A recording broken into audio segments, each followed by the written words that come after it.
Hello दोस्तों। Welcome to the study with Mayank. मैं हूं आपका मयंक। हम लोगों की यहां पर क्लास नाइन्थ एनसीईआरटी पॉलिटी की सीरीज चल रही है। आज आपका यहां पर तीसरा अध्याय है। यहां पर हम लोग भारत का संविधान निर्माण पढ़ेंगे। तो चलिए स्टार्ट करते हैं आज का वीडियो। देखते हैं हमें क्या क्या डिस्कस करना है यहाँ पर। आज के अध्याय में हम लोग संविधान क्या है, इस संविधान की परिभाषा के बारे में, किसी भी देश के लिए संविधान होना क्यों आवश्यक है, इस बारे में, और हम लोग यहाँ पर भारत के संविधान निर्माण के बारे में, साथ ही साथ साउथ अफ्रीका यानी दक्षिण अफ्रीका में संविधान निर्माण किन परिस्थितियों में हुआ है, वो सब बातें हम लोग यहाँ पर डिस्कस करेंगे। संविधान के बारे में बात करें तो संविधान लिखित नियमों की एक ऐसी किताब होती है जिसे किसी देश में रहने वाले सभी लोग सामूहिक रूप से फॉलो करते हैं। चाहे वो लोकतांत्रिक देश हो या राजतांत्रिक देश हो, वहाँ पर कुछ नियम या कानून होते हैं जिन्हें वहाँ के नागरिकों को फॉलो करना होता है। जैसे भारत की बात करें तो भारत एक लोकतांत्रिक देश है, तो हमारे यहाँ का संविधान जो है एक लोकतांत्रिक संविधान है। उस लोकतांत्रिक संविधान को भारत के सभी नागरिकों को, यहाँ के जो भी ब्यूरोक्रेट्स हैं, जो भी नौकरशाही है, या जो भी राजनेता हैं या शासक हैं, उन सभी को मानना होता है। ऐसी अमेरिका में भी, अमेरिका भी एक लोकतांत्रिक देश है, तो वहाँ पर भी एक डेमोक्रेटिक कॉन्स्टिट्यूशन है, इसे वहाँ के नागरिकों को फॉलो करना होता है। ऐसी सऊदी अरेबिया की बात करें तो जैसा कि आप लोग जानते हैं कि सऊदी अरेबिया जो है एक राजशाही है, यानी यहाँ पर राजा का शासन है, शाह का शासन है। फिर भी यहाँ पर क्या है कि राजा का शासन होने के बावजूद भी यहाँ पर नागरिकों के लिए कुछ नियम या कानून बनाए हुए हैं जिन्हें वहाँ के नागरिकों को फॉलो करना होता है। तो यहाँ का भी एक संविधान है, यहाँ का राजतांत्रिक संविधान है। तो संविधान जो है किसी भी देश की व्यवस्था को चलाने के लिए, वहाँ के प्रशासन को चलाने के लिए एक अहम भूमिका निभाता है। अब आपके मन में सवाल आएगा कि संविधान अगर ना हो तो क्या होगा। देखिए, अगर किसी देश में संविधान नहीं है तो वहाँ देश में अराजकता फैल जाएगी। हर कोई अपने मन मर्जी से काम करने लगेगा, और जब कोई व्यक्ति अपनी मन मर्जी से काम करेगा तो हो सकता है उसका किसी और के साथ टकराव हो।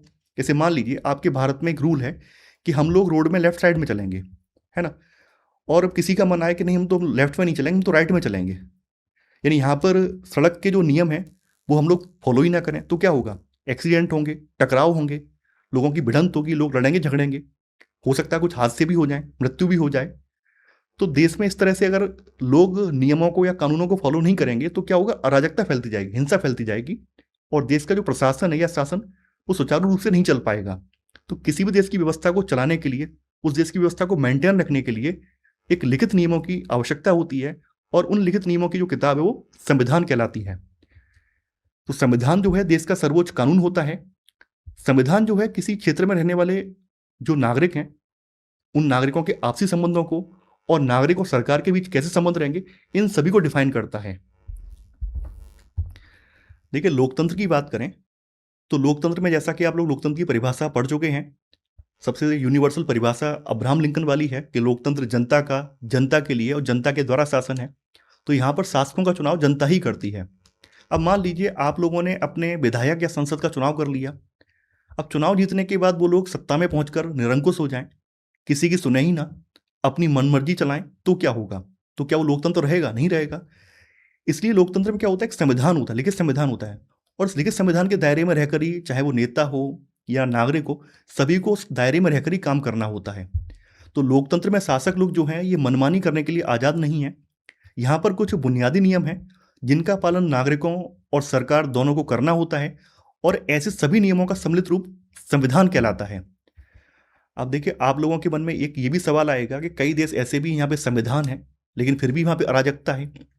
तो जरूरी नहीं है कि जिन देशों में संविधान है वहाँ पर सभी देश लोकतांत्रिक शासन वाले हों, ये जरूरी नहीं है। जैसे हमने सऊदी अरेबिया का एग्जाम्पल दिया, यूएई का एग्जाम्पल दिया, यहाँ पर भी संविधान है, लेकिन संविधान होने का मतलब ये नहीं है कि देश लोकतांत्रिक होगा, ये जरूरी नहीं है। या फिर ये भी हो सकता है कि संविधान होने के बावजूद भी देश में अराजकता फैल रही हो, गृह युद्ध जैसे कगार पर देश पहुंच गया हो, जैसा कि आपने नेपाल में देखा। नेपाल में पता नहीं कितनी बार संविधान निर्माण हुआ, और हर बार संविधान निर्माण होने के बाद वहाँ की जनता ने संविधान को ठुकरा दिया। तो जरूरी ये है कि कोई भी नियम या कानून अगर आप देश के लिए बना रहे हैं तो उस नियम या कानून को लेकर वहाँ की जो जनता है उसकी उसमें आस्था भी होनी चाहिए। जैसे आपने कोई कानून बनाया, अब वो देश की पूरी जनता उस कानून को मानने को तैयार नहीं है, तो उस कानून का कोई मतलब नहीं रह जाएगा।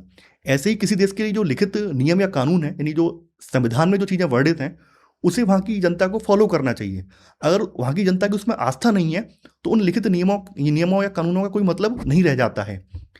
तो यहाँ पर वही चीज़ यहाँ पर बताई भी गई है कि जिन देशों में संविधान है वे सभी लोकतांत्रिक शासन वाले हों, ये जरूरी नहीं है, लेकिन जिन देशों में लोकतांत्रिक शासन है वहाँ संविधान का होना जरूरी है, क्योंकि संविधान होगा तो नागरिकों के जो अधिकार हैं वो बचे रहेंगे। यहाँ पर संविधान बनाने की जो परंपरा है वो कब से स्टार्ट हुई है, यानी जो आधुनिक लोकतंत्र में संविधान निर्माण की जो रिवाज है वो कहाँ से स्टार्ट हुई है, वो यहाँ पर कहानी बताई गई है। जैसा कि आप लोग पहले अध्याय में पढ़ भी चुके हैं कि अमेरिका में ब्रिटेन के उपनिवेश थे और वहाँ पर 13 ब्रिटिश उपनिवेशों ने ब्रिटेन के खिलाफ बगावत कर दी थी और इन्होंने एक साथ एकजुट होकर संयुक्त राज्य अमेरिका की नींव रखी थी। ये बात आपने वहाँ पढ़ी है, 1776 में ऐसा हुआ था और 1787 में इन लोगों ने संयुक्त राज्य अमेरिका के लिए संविधान तैयार किया था। हालांकि उस समय का संविधान लोकतांत्रिक नहीं था, क्योंकि वहाँ पे सभी को वोट डालने का अधिकार नहीं था, केवल शिक्षित पुरुषों को ही वोट डालने का अधिकार था। तो सबसे पहले जो संविधान निर्माण की शुरुआत है वो अमेरिका से मानी जाती है कि ब्रिटेन के खिलाफ आज़ादी की लड़ाई के लिए, आज़ादी की लड़ाई के बाद अमेरिका के लोगों ने अपने लिए संविधान का निर्माण किया और ये कब किया था, 1787 में किया था। उसके बाद आपने फ्रेंच रिवॉल्यूशन के बारे में पढ़ा है कि फ्रेंच में यानी फ्रांस में कब रिवॉल्यूशन हुआ था, ये हुआ था 14 जुलाई, ये 14 जुलाई 1789 में रिवॉल्यूशन हुआ था, जब यहाँ पर लुई 16वें की सत्ता को उखाड़ फेंका था। इसके बाद यहाँ पर लोकतांत्रिक शासन की शुरुआत हुई थी। तो फ्रांसीसी क्रांति के बाद वहाँ पे एक लोकतांत्रिक व्यवस्था अपनाई गई थी और लोकतांत्रिक व्यवस्था के तहत वहाँ एक संविधान भी लागू किया गया था। हालांकि आप लोग जानते हैं कि फ्रांस में लोकतंत्र लागू होने के बाद फिर से उसको उखाड़ के फेंका गया, फिर से राजशाही आई है, फिर से लोकतंत्र आया है और फिलहाल वर्तमान में वहाँ पे एक लोकतांत्रिक संविधान है। और यहीं से ऐसा माना जाता है कि अमेरिका और फ्रांस के बाद से ही दुनिया के विभिन्न देशों में लिखित संविधान का चलन चल पड़ा है। अब यहाँ पर हम लोग संविधान के प्रमुख कार्य जानेंगे, ये फंक्शंस ऑफ कॉन्स्टिट्यूशन।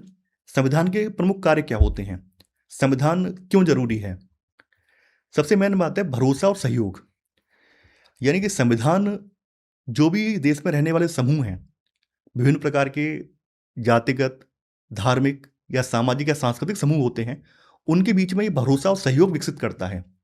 क्योंकि संविधान में जो चीज़ें लिखित होती हैं, इस लिखित होने से लोगों को एक आश्वासन मिलता है कि हमें ये अधिकार लिखित रूप में दिए गए हैं। अब जैसे आप, अगर हम अपने घर की बात करें, घर में अगर आपके पापा कह दें कि कल से डेली घर में कुछ खाने को अच्छा आएगा, हर हर हर मॉर्निंग में हम ये लेके आएंगे, वो मौखिक रूप से कह दें, या मौखिक रूप से अगर आप मान लीजिए वो कह देते हैं आपसे कि अगर आप ये परीक्षा पास कर लोगे तो हम आपको कार दिलाएंगे, मौखिक रूप से कह दें, आपने परीक्षा पास भी कर ली, पापा जी मुकर गए, तो क्या होगा, तो उनकी बात की वैल्यू नहीं रह जाएगी। ऐसे ही किसी भी देश में संविधान लोगों को अश्योर करता है कि यहाँ पर जो जो चीज़ें लिखित हैं वो आपको वाकई में धरातल पर भी देखने को मिलेंगी।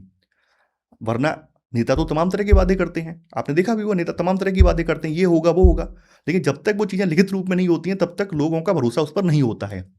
तो ये क्या करता है, भरोसा सहयोग बढ़ाने में एक अहम भूमिका निभाता है।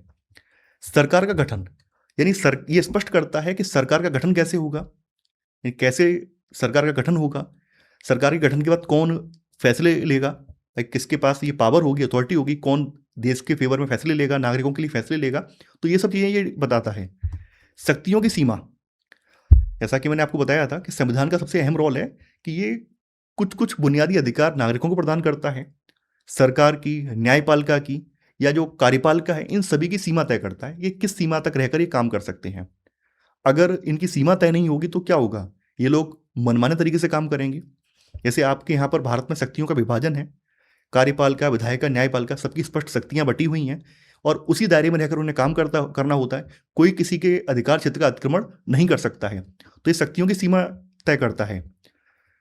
आकांक्षाओं की अभिव्यक्ति, जैसा कि आप लोग अभी आगे चल के देखेंगे कि हमारे संविधान की जो प्रस्तावना है वो भारत के लोगों की आकांक्षाओं को व्यक्त करती है। आकांक्षाओं का मतलब कि हम किस तरह का समाज चाहते हैं, किस तरह का देश बनाना चाहते हैं, भविष्य में क्या क्या हमारे देश में होना चाहिए, तो वो आकांक्षाएं संविधान के जरिए व्यक्त होती हैं, जिसके बारे में हम आगे अब विस्तार में हम लोग देखने वाले हैं। यहाँ पर दक्षिण अफ्रीका में लोकतांत्रिक संविधान के बारे में बताया गया है कि यहाँ पर संविधान का निर्माण कैसे हुआ। आप लोग यहाँ पर मैप देख पा रहे हैं, यहाँ पर दक्षिण अफ्रीका का मैप दिया गया है। दक्षिण अफ्रीका अफ्रीका महाद्वीप के सबसे दक्षिणतम हिस्से में अवस्थित है। आप लोगों से मैं एक सवाल पूछ रहा हूं, उसका उत्तर आपको नीचे कमेंट में देना है। दक्षिण अफ्रीका की कितनी राजधानियां हैं? यानी आपको कमेंट में बताना है कि दक्षिण अफ्रीका की प्रशासनिक, न्यायिक और विधायी राजधानियां किन किन शहरों में अवस्थित हैं। अक्सर इससे प्रश्न जो है पूछा जाता है, कई एग्जाम में वर्ल्ड ज्योग्राफी वाले सेक्शन से ये प्रश्न पूछा जाता है, तो आपको पता होना चाहिए। आप यहाँ पर देख पा रहे हैं दक्षिण अफ्रीका में, यहाँ पर इसके अंदर दो देश हैं, एक तो लिसेथो है और स्वाजीलैंड है। दक्षिण अफ्रीका की बात करें तो यहाँ के जो मूल निवासी हैं, या यूं कहें कि अफ्रीका के जो मूल निवासी हैं, उनकी त्वचा का रंग काला है, यानी यहाँ के जो लोग हैं वो अश्वेत हैं। दक्षिण अफ्रीका का अनुभव भी कुछ कुछ भारत के जैसा ही है।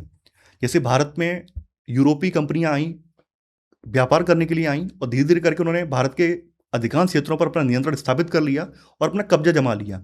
ऐसे यहाँ पर भी रहा। यहाँ पर भी यूरोपीय कंपनियां, खास करके जो ब्रिटिश कंपनियां यहाँ पर व्यापार करने आई हैं, और धीरे धीरे करके उन्होंने पूरे दक्षिण अफ्रीका पर अपना कब्जा स्थापित कर लिया है। भारत के विपरीत यहाँ पर जो गोरे लोग थे वो परमानेंटली बस गए, क्योंकि ये समुद्र के किनारे था। समुद्र के किनारे होने की वजह से उन्हें ये इलाका काफ़ी पसंद आया, संसाधन भी अच्छे खासे थे, तो यहाँ पर गोरे लोग बस गए। जबकि भारत में ऐसा नहीं हुआ। भारत में अंग्रेज जो हैं केवल भारत के संसाधनों को लूट कर इंग्लैंड को पहुंचाते रहे हैं, जबकि यहाँ पर स्थिति डिफरेंट थी, बदल गई थी। यहाँ पे अंग्रेज जो हैं परमानेंटली रहने भी लगे थे। तो यहाँ पे बड़ी संख्या में जो गोरे लोग थे ये यहीं पर बस गए थे, और इन्होंने यहाँ के जो स्थानीय शासन है उसको अपने हाथों में ले लिया था। चूंकि यहाँ पर अंग्रेज जो थे वो गोरे थे, भाई उनकी त्वचा का रंग गोरा था, और यहाँ के जो मूल निवासी थे उनकी त्वचा का रंग काला था। तो ये लोग जो थे इनके साथ इसी आधार पर भेदभाव करते थे, नहीं रंग के आधार पर भेदभाव करते थे, इसलिए इसको रंग भेद की राजनीति कहा जाता है। तो उन्होंने यहाँ के लोगों के साथ उनकी चमड़ी के रंग के आधार पर उन्हें 3 भागों में डिवाइड किया था। एक तो अश्वेत, अश्वेत में जो दक्षिण अफ्रीका के मूल निवासी थे, जिनकी आबादी कुल जनसंख्या की 3/4 थी। और फिर थे रंगीन चमड़ी वाले और भारतीय लोग, यानी कुछ लोग यहाँ पर ऐसे भी थे जो कि मिक्स ब्रीड के थे, मिश्रित नस्ल के थे। कुछ लोग यहाँ पे भारत से गए हुए मजदूर और व्यापारी भी थे। और फिर से श्वेत, श्वेत का मतलब जो अल्पसंख्यक गोरे शासक, यानी यूरोपीय शासक, वो श्वेत थे और वो माइनॉरिटी में थे, उनकी संख्या बहुत कम थी, लेकिन यहाँ का प्रशासन पूरा का पूरा अल्पसंख्यक लोग ही संभाल रहे थे। यहाँ की अगर हम बात करें, प्रशासन की बात करें, शासन की बात करें, तो चूंकि यहाँ पर गोरे लोगों के हाथ में सत्ता थी, गोरे लोग नीतियां बना रहे थे, अश्वेतों के साथ और मिश्रित नस्ल के साथ जो है भेदभाव होता था, तो यहाँ पे गोरे शासक गोरों के अलावा शेष सबको छोटा और नीचा मानते थे। यानी गोरे शासक अपने आप को बहुत ऊंचा, उत्कृष्ट कोटि का मानते थे, और बाद बाकी यहाँ के मूल निवासियों को निकृष्ट कोटि का माना जाता था। यहाँ तक कि यहाँ के जो मूल निवासी हैं इन्हें वोट डालने तक का अधिकार नहीं दिया गया था। जैसे आपने अमेरिका के बारे में पढ़ा था कि अमेरिका में किस तरह से रंग भेद या नस्ल भेद की नीति अपनाई जाती थी, वैसी नीति यहाँ पर भी अपनाई गई थी। यानी यहाँ पर जो अश्वेत लोग हैं इनके स्थान श्वेत लोगों से बिल्कुल अलग थे। चाहे इनकी ट्रेन हो, बस हो, हॉस्पिटल हो, विद्यालय हो, ये श्वेतों से बिल्कुल अलग थे, सेपरेट थे। तो यहाँ पर रेल, बस, टैक्सी, होटल, अस्पताल, स्कूल, कॉलेज, सिनेमाघर, यहाँ तक कि जो कोस्टल एरिया हैं, समुद्र तट हैं, और जो सार्वजनिक शौचालय हैं, यहाँ तक श्वेतों और अश्वेतों के लिए अलग अलग थे। यानी यहाँ पर भी बड़े पैमाने पर भेदभाव किया गया था। यानी यहाँ पर गोरे और काले लोगों के सारे स्थान बिल्कुल अलग अलग थे, चाहे उनके रेल हो, बस हो, टैक्सी हो, हॉस्पिटल हो, स्कूल हो, सब कुछ अलग अलग है। जो यहाँ के काले लोग हैं वो गोरे लोगों की जो बस्ती होती थी उन क्षेत्रों में जाके काम नहीं कर सकते थे जब तक कि उनके पास परमिट ना हो। यानी यहाँ पर अगर काले लोगों को गोरे लोगों की बस्ती में काम करना है तो यहाँ पर उन्हें गोरी सरकार से पहले परमिट लेना पड़ता था, तभी वहाँ पर वो काम कर सकते थे। यहाँ तक कि जो यहाँ के अश्वेत लोग जो कि क्रिश्चियनिटी अपना चुके थे वो तक गोरे लोगों के चर्च में नहीं जा सकते थे। तो धीरे धीरे करके क्या हुआ कि यहाँ की जो आबादी है उसने इनके खिलाफ आवाज उठाना स्टार्ट कर दिया है। तो यहाँ पर अब रंग भेद के खिलाफ संघर्ष और नए संविधान के उदय का रास्ता यहीं से निकलता है।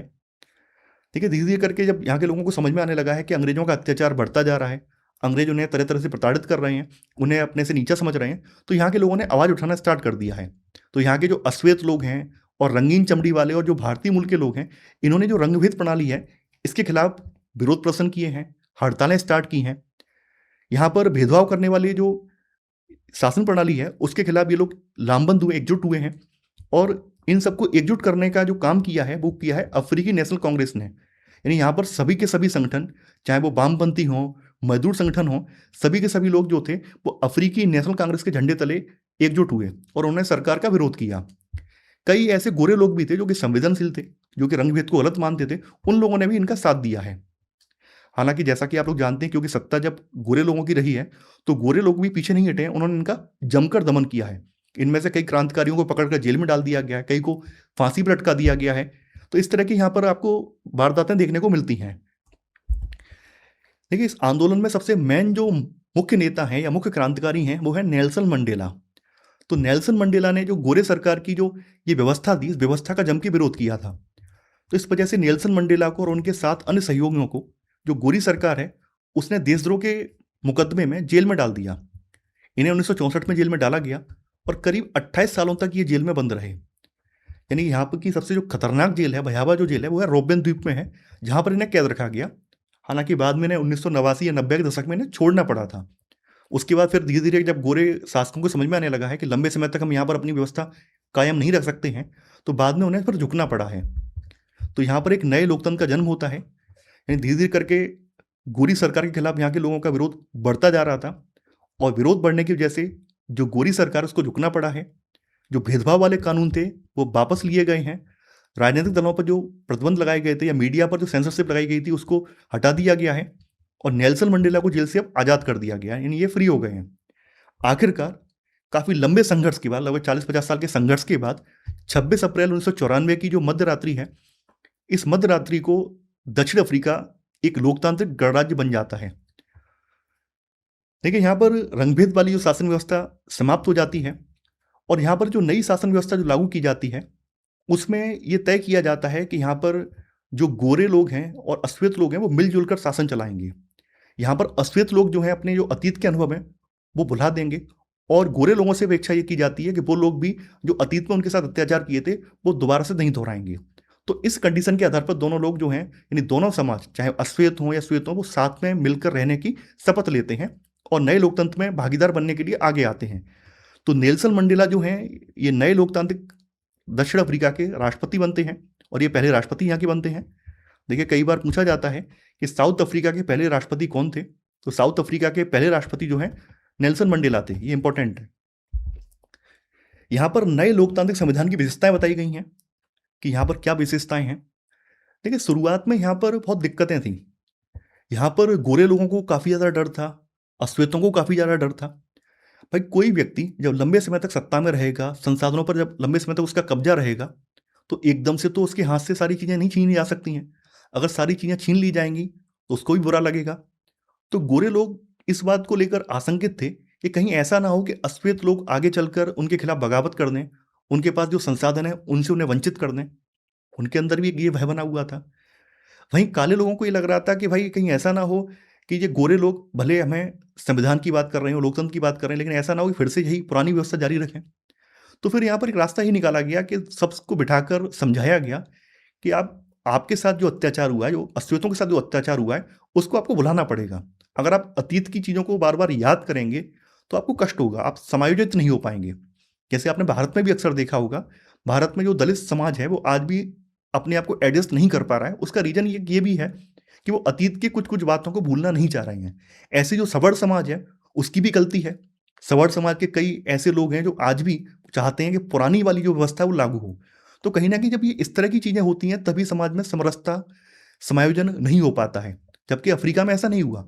अफ्रीका में श्वेत और अश्वेत दोनों लोगों ने, दोनों प्रकार के जो लोग हैं, उन्होंने समझदारी भरा फैसला लिया और अब मिलजुल कर व्यवस्था चलाने का यहाँ फैसला लिया है।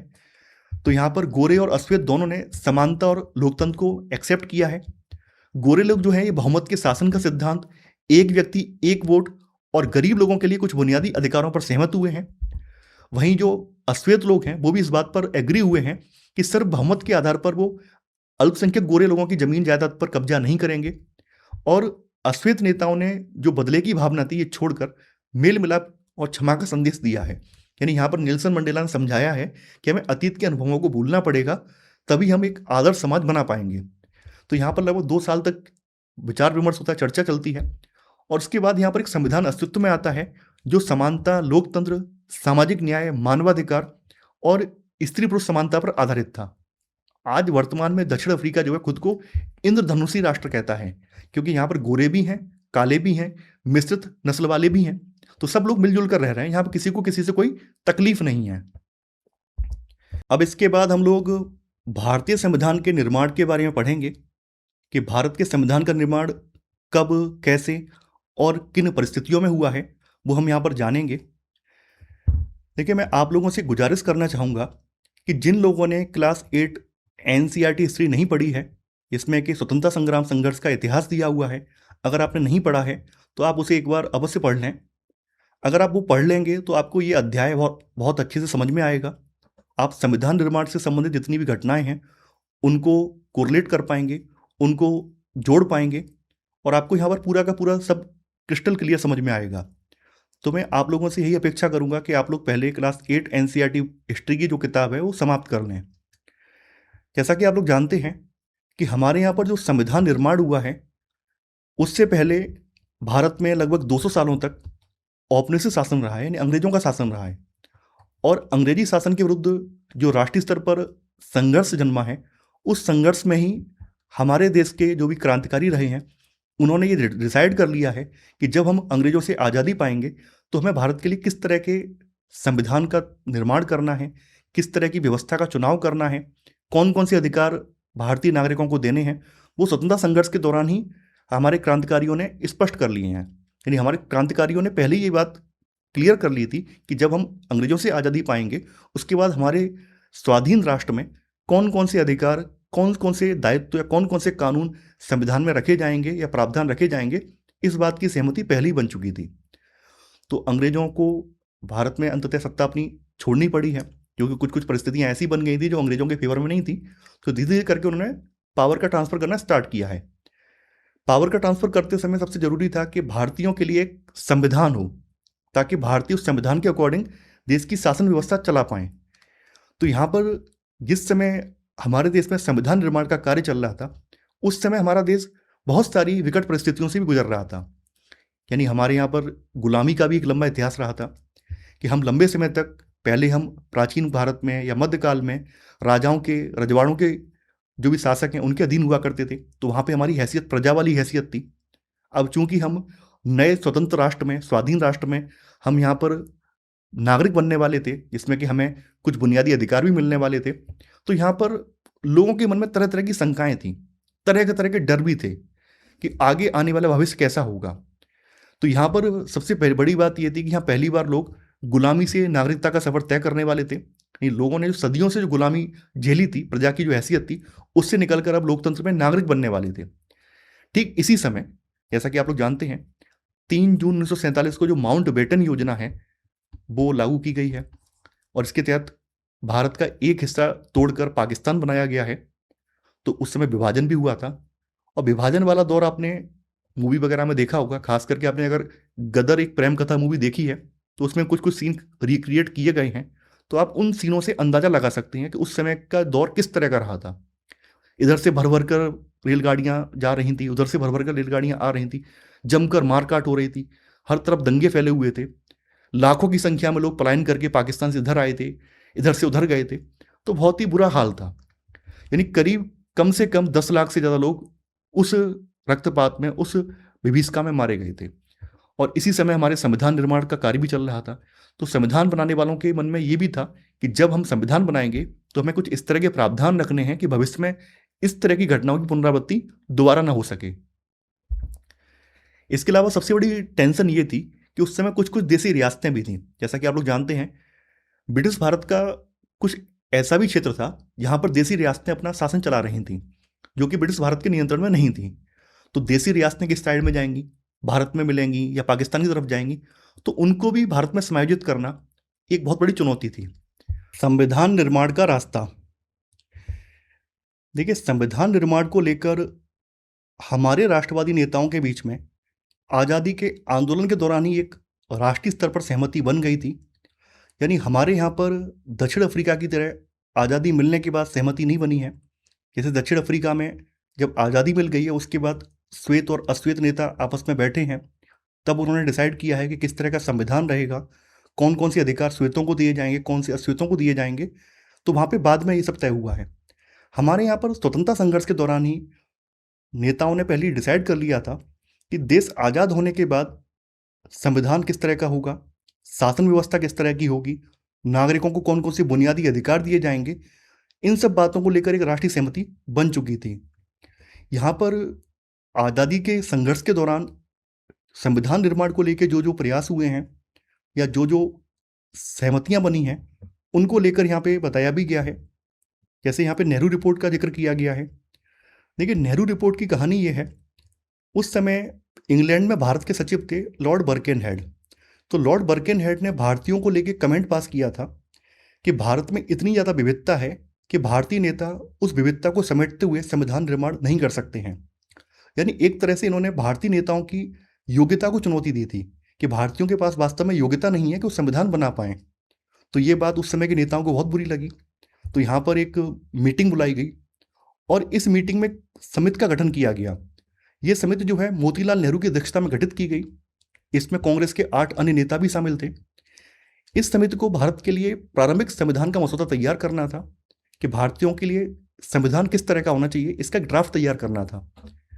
तो इस समिति ने जो है 10 अगस्त 1928 को अपनी रिपोर्ट सबमिट की है। चूंकि इसके अध्यक्ष मोतीलाल नेहरू थे, तो इसी वजह से इस रिपोर्ट का नाम नेहरू रिपोर्ट पड़ गया। देखिए, नेहरू रिपोर्ट में क्या क्या था। इसमें उत्तरदायी सरकार, मौलिक अधिकार, धर्मनिरपेक्ष राज्य और वयस्क मताधिकार, ये सब बातें इसमें कही गई थी। यानी इनकी दिशा में सुझाव दिया गया था कि अगर संविधान निर्माण करना है तो संविधान में ये सब चीज़ें होनी चाहिए। हालांकि इस रिपोर्ट की सबसे बड़ी खामी ये थी, इसमें पूर्ण स्वतंत्रता की डिमांड नहीं की गई थी, बल्कि यहाँ पे डोमिनियन स्टेट की डिमांड की गई थी। डोमिनियन स्टेट का मतलब क्या है? इसका मतलब है कि ब्रिटिश सरकार के अधीन रहते हुए प्रांतीय स्तर पर भारतीयों के द्वारा शासन अपना चलाया जाना। यानी ऊपर तो ब्रिटेन सरकार रहेगी, लेकिन स्थानीय स्तर पर शासन जो भारतीय चलाएंगे। तो इस तरह की सरकार की बात की गई थी, जिसको डोमिनियन स्टेट कहा जाता है। तो इस बात को लेकर कांग्रेस के बहुत सारे नेताओं ने इस रिपोर्ट का विरोध भी किया है। स्वयं जवाहरलाल नेहरू भी अपने पिता के अंगेष्ट हो गए थे इस रिपोर्ट को लेकर। कई कांग्रेसी नेताओं ने इस रिपोर्ट का विरोध किया, क्योंकि यहाँ पे पूर्ण स्वतंत्रता की मांग नहीं की गई थी। इसी वजह से ये रिपोर्ट जो है खारिज कर दी गई है। हालांकि इस रिपोर्ट में कुछ प्रावधान जो थे वो तो बहुत ज़्यादा महत्वपूर्ण थे, और आज़ादी के बाद जब संविधान तैयार हुआ है उसमें ये शामिल भी किए गए हैं। जैसे कि उत्तरदायी सरकार, मौलिक अधिकार, धर्मनिरपेक्ष राज्य और सार्वभौमिक वयस्क मताधिकार, ये हमारे आज़ादी के बाद संविधान में शामिल भी हुए हैं। एक और घटनाक्रम है, और यह है 1931 का कराची अधिवेशन। देखिए, इस अधिवेशन की अध्यक्षता सरदार वल्लभ भाई पटेल ने की थी, और इस अधिवेशन में पहली बार कांग्रेस ने मौलिक अधिकारों और राष्ट्रीय आर्थिक कार्यक्रम से संबंधित जो महत्वपूर्ण प्रस्ताव हैं, ये पहली बार ऑफिशियली पारित किए थे। यानी कांग्रेस ने पहली बार ये ऑफिशियली एक्सेप्ट किया था कि जो भी संविधान तैयार किया जाएगा उसमें मौलिक अधिकार दिए जाएंगे और राष्ट्रीय आर्थिक कार्यक्रम को लेकर एक नीति वर्णित होगी। तो ये दोनों जो दस्तावेज हैं, इन दोनों दस्तावेजों में सार्वभौमिक वयस्क मताधिकार, स्वतंत्रता और समानता का अधिकार, और यहाँ पे माइनॉरिटीज यानी जो अल्पसंख्यक समूह हैं, इनके अधिकारों की रक्षा के जो बुनियादी सिद्धांत थे वो इसमें शामिल थे। और इन्हीं से प्रेरणा लेकर हमारे संविधान निर्माताओं ने इन बातों को हमारे संविधान में भी शामिल किया। इसके अलावा भारतीय संविधान पर औपनिवेशिक शासन का भी प्रभाव रहा। यानी औपनिवेशिक शासन की राजनीतिक व्यवस्थाओं को, उनकी संस्थाओं को जानने समझने से जो नई राजनीतिक व्यवस्था है या जो नई राजनीतिक संस्थाएं हैं, उनका स्वरूप कैसा होगा, कैसे वो काम करेंगी, तो वो सब तय करने में भी मदद मिली। बहुत सारे प्रावधान हमारे संविधान में जो थे वो औपनिवेशिक शासन के प्रावधानों से लिए गए। जैसे आप लोगों को 1935 का भारत सरकार अधिनियम याद होगा कि 1935 के भारत सरकार अधिनियम में बहुत सारे प्रावधान थे जो कि हमारे संविधान में एज इट इज यानी जैसे के तैसे शामिल किए गए। जैसे संघीय शासन व्यवस्था है, 7वीं अनुसूची की 3 सूचियां हैं, जिसमें कि संघ सूची, राज्य सूची, संवर्ती सूची आती है। राज्यपाल का पद है, लोक सेवा आयोग है, संघीय न्यायालय जिसको आज हम सर्वोच्च न्यायालय के रूप में जानते हैं। तो सर्वोच्च न्यायालय का पूर्ववर्ती जो है संघीय न्यायालय था, जो कि भारत सरकार अधिनियम 1935 में इसका प्रावधान था। तो बहुत सारे प्रावधान जो थे इसी से लिए गए। देखिए, 1935 के भारत सरकार अधिनियम के तहत 1937 में प्रांतीय चुनाव कराए गए थे। हालांकि इन प्रांतीय चुनाव में बहुत कम मतदाताओं ने वोट डाले थे। तकरीबन उस समय की आबादी के 10% या उससे भी कम वोटर जो थे वो इसमें शामिल हुए थे। लेकिन फिर भी यहाँ पर जो वोटिंग पद्धति थी, यानी पहली बार लोगों ने प्रजा से नागरिक बनने का जो अनुभव था पहली बार यहाँ पर लिया था। तो पता चला लोगों को कैसे वोट डाला जाता है, कैसे अपने प्रतिनिधियों का चुनाव होता है। तो इससे भी भारतीय संविधान में सार्वभौमिक वयस्क मताधिकार के प्रावधान को शामिल करने में मदद मिली। इसके अलावा हमारे संविधान में, जैसा कि आप लोगों ने पढ़ा भी होगा, कि हमारे संविधान पर 60 से अधिक देशों के संविधान का प्रभाव है। यानी हम लोगों ने विदेशी संविधानों को नकल नहीं किया। कई लोग नकल का आरोप भी लगाते हैं कि हमारा संविधान तो केवल कॉपी पेस्ट किया गया है। हमारे यहाँ पर जो भी प्रावधान लिए गए वो भारतीयों के लिए, भारतीयों की जरूरत के अकॉर्डिंग शामिल किए गए। ऐसा नहीं है कि अमेरिका में कोई प्रावधान है तो अमेरिका का कोई प्रावधान वो अमेरिका के नागरिकों की जरूरतों को देखकर रखा गया होगा। अब अमेरिका का कोई प्रावधान जब भारत में अप्लाई किया जाएगा तो भारतीयों की क्या जरूरत है, भारतीयों की क्या बैकग्राउंड है, उसको देखकर अप्लाई किया जाएगा। तो हमने कॉपी पेस्ट नहीं किया, हमने नकल नहीं की, बल्कि अपने भारतीय परंपरा के अकॉर्डिंग, भारतीयों की जरूरत के अकॉर्डिंग उसको अपनाया। जैसे फ्रांस, तो फ्रांसीसी क्रांति के जो आदर्श थे, स्वतंत्रता, समानता, बंधुत्व, इन विचारों को हमने अपने संविधान में शामिल किया। ब्रिटेन से हमने संसदीय लोकतंत्र का जो कामकाज वाला पैटर्न था वो अपने संविधान में शामिल किया। अमेरिका से हमने जो मूल अधिकारों की सूची है, फंडामेंटल राइट्स जो हैं, वो अमेरिकी संविधान से लिए हैं। रूस, जो कि उस समय यूएसएसआर था, ये सोवियत संघ था, तो सोवियत संघ में समाजवादी क्रांति हुई थी 1917 में। तो समाजवादी क्रांति के जो विचार हैं, सामाजिक और आर्थिक समानता के जो विचार हैं, वो भी हमारे संविधान में लिए गए। तो ये सब जो विचार आप लोग देख रहे हैं, हमने दुनिया के विभिन्न देशों के संविधानों से हमने लिए। हालांकि हमने इनको एज इट इज कॉपी नहीं किया, बल्कि अपनी जरूरतों के अकॉर्डिंग, भारतीयों के लिए क्या उपयुक्त है उस अकॉर्डिंग हमने अपने संविधान में इनको रखा। अब यहाँ पर भारत की संविधान सभा के बारे में बात की गई है। देखिए, हम लोगों ने क्लास 8 पॉलिटी में भारत की संविधान सभा के बारे में पढ़ा था। वहाँ पर मैंने आपको बताया भी था कि क्लास 8 पॉलिटी में भी संविधान सभा का जिक्र है और 9th पॉलिटी में भी संविधान सभा का जिक्र है। इसलिए क्लास 8 पॉलिटी में हम कुछ तथ्य कवर करेंगे और बाद बाकी तथ्य 9th में कवर करेंगे। तो हमने वहाँ पर बहुत हद तक क्लास 8 पॉलिटी में संविधान सभा के तथ्य कवर कर लिए थे। 9th में हम लोग यहाँ पर संविधान सभा की जो सीटों का विभाजन है, सीटों का जो गणित है, वो यहाँ पर देखेंगे। मैं आपसे इतना कहना चाहूँगा कि जब भी आप संविधान सभा को पढ़ें तो क्लास 8 और क्लास 9th पॉलिटी दोनों के नोट्स एक साथ रखकर पढ़िए, ताकि आप संविधान सभा के बारे में पूरा विस्तार से जान पाएं और एग्जाम में संविधान सभा से संबंधित कोई भी प्रश्न आपका छूटने ना पाए। तो संविधान सभा होती क्या है? देखिए, चुने गए जनप्रतिनिधियों की वह सभा जो संविधान नामक दस्तावेज लिखने का काम करती है, संविधान सभा कहलाती है। भारत में संविधान सभा के गठन की बात करें तो भारत में संविधान सभा के गठन का विचार सबसे पहली बार 1934 में एक वामपंथी नेता है एम.एन. रॉय, जिनका पूरा नाम है मानवेंद्र नाथ रॉय, इन्होंने पहली बार ये विचार दिया था। इनके बाद फिर इसी साल स्वराज पार्टी ने भी संविधान सभा के गठन की बात कही है। 1935 में भारतीय राष्ट्रीय कांग्रेस ने, यानी इंडियन नेशनल कांग्रेस ने, आधिकारिक रूप से संविधान सभा के गठन की मांग स्वीकार कर ली है। 1938 में भारतीय राष्ट्रीय कांग्रेस की ओर से जवाहरलाल नेहरू ने संविधान सभा के लिए सार्वभौमिक वयस्क मताधिकार के आधार पर चुनाव की बात आधिकारिक रूप से स्वीकार की है। और इनकी जो ये डिमांड है कि संविधान सभा के लिए सार्वभौमिक वयस्क मताधिकार के आधार पर चुने हुए लोग आएंगे, इस डिमांड को 1940 में ब्रिटिश सरकार ने अपने अगस्त प्रस्ताव में भी स्वीकार कर लिया है। फिर आपको पता है 1942 में क्रिप्स मिशन भारत आया है और क्रिप्स मिशन ने द्वितीय विश्व युद्ध के बाद भारत के संविधान निर्माण की बात कही है। हालांकि उस समय मुस्लिम लीग जो थी वो क्रिप्स मिशन की अनुशंसाओं से सहमत नहीं थी। मुस्लिम लीग जो थी लगातार अलग राष्ट्र की मांग को लेकर डटी हुई थी। तो इस वजह से क्रिप्स मिशन जो है विफल रहा है। तो क्रिप्स मिशन विफल हो जाने के बाद आप लोगों को पता है कि सेकेंड वर्ल्ड वार उस समय चल रहा था और 1945 में सेकेंड वर्ल्ड वार एंड हो गया है। सेकेंड वर्ल्ड वार एंड होने के बाद जो ब्रिटेन की स्थिति थी वो पहले की तुलना में अब सुधर नहीं रही है। ब्रिटेन जो काफ़ी ज़्यादा वीक हो गया है और अब ब्रिटेन के सामने मजबूरी है कि वो लंबे समय तक भारत पर अपनी सत्ता कायम नहीं रख सकता है। तो यहाँ पर अब ब्रिटेन को सत्ता का हस्तांतरण करना ही पड़ेगा। तो इसलिए ब्रिटेन ने क्या किया है, ब्रिटेन ने 1940 में 3 सदस्यीय कैबिनेट मिशन, यानी कि इसमें Lord Pethick Lawrence, Sir Stafford Cripps और ए.बी. अलेक्जेंडर शामिल थे, तो इनको भारत भेजा है और कैबिनेट मिशन की सिफारिशों के आधार पर संविधान सभा के गठन की योजना बनाई गई है। देखिए, कैबिनेट मिशन ने 2 संविधान सभाओं की डिमांड थी, यानी मुस्लिम लीग जो कह रही थी कि हमारे लिए अलग संविधान सभा होनी चाहिए, इस डिमांड को अस्वीकार कर दिया है और कैबिनेट मिशन ने जो कुछ सुझाव दिए हैं उन सुझावों पर मुस्लिम लीग भी एग्री कर गई है। यानी इन्होंने कुछ प्रलोभन ऐसे दिए हैं कि जो भी संविधान सभा होगी या जो भी संविधान बनेगा उसमें आपको, आपके लोगों को कुछ विशिष्ट प्रावधान दिए जाएंगे। इस बात को लेकर मुस्लिम लीग शुरुआत में एग्री कर गई है। तो कैबिनेट मिशन योजना ने जो सुझाव दिए हैं संविधान निर्माण के लिए, संविधान सभा के लिए, वो आप देख लीजिए। यहाँ पे कैबिनेट मिशन योजना ने सुझाव दिया है कि हर प्रांत और देशी रियासतों को उनकी जनसंख्या के अनुपात में सीटें आवंटित की जानी थी। सामान्यतः प्रत्येक 10 लाख लोगों पर एक सीट आवंटित की जानी थी।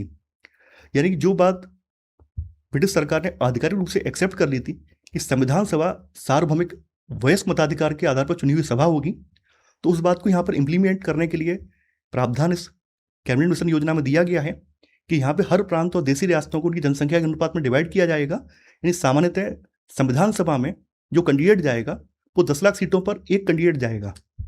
शुरुआत में संविधान सभा के लिए कुल 389 सीटें तय की गई थी, जिनमें से 296 सीटें ब्रिटिश भारत के लिए और 93 सीटें देशी रियासतों को आवंटित की जानी थी। देखिए, आप लोग कंफ्यूज होंगे कि ब्रिटिश भारत का मतलब क्या है, देशी रियासतों का मतलब क्या है। देखिए, जैसा कि आप लोग जानते हैं, अगर आपने इतिहास पढ़ा है तो आपको पता होगा, अंग्रेजों ने भारत के बड़े हिस्से पर अपना नियंत्रण स्थापित कर लिया था। हालांकि कुछ कुछ रियासतें रजवाड़े ऐसे थे जो कि स्वतंत्र रूप से कार्य कर रहे थे। तो जब संविधान निर्माण की बात चल रही थी तो उनको भी प्रस्ताव दिया गया था कि वो भी इस भारत के संघ में शामिल हो जाएं। तो यहाँ पर क्या 296 सीटें वो सीटें हैं जो कि ब्रिटिश नियंत्रण वाले क्षेत्र हैं, और 93 सीटें वो सीटें हैं जो कि देशी रियासतों के जो शासक है उनको दी गई हैं।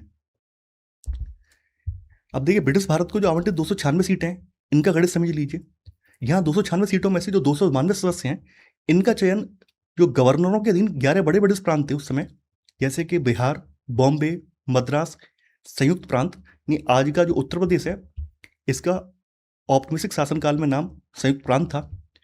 तो यहाँ पर 292 जो सदस्य हैं, इनका चुनाव 11 बड़े बड़े प्रांतों से होना है, और 4 का चयन जो है मुख्य आयुक्तों के प्रांत हैं, जैसे दिल्ली, अजमेर, मारवाड़, कुर्ग और ब्रिटिश बलूचिस्तान, यहाँ से होना था।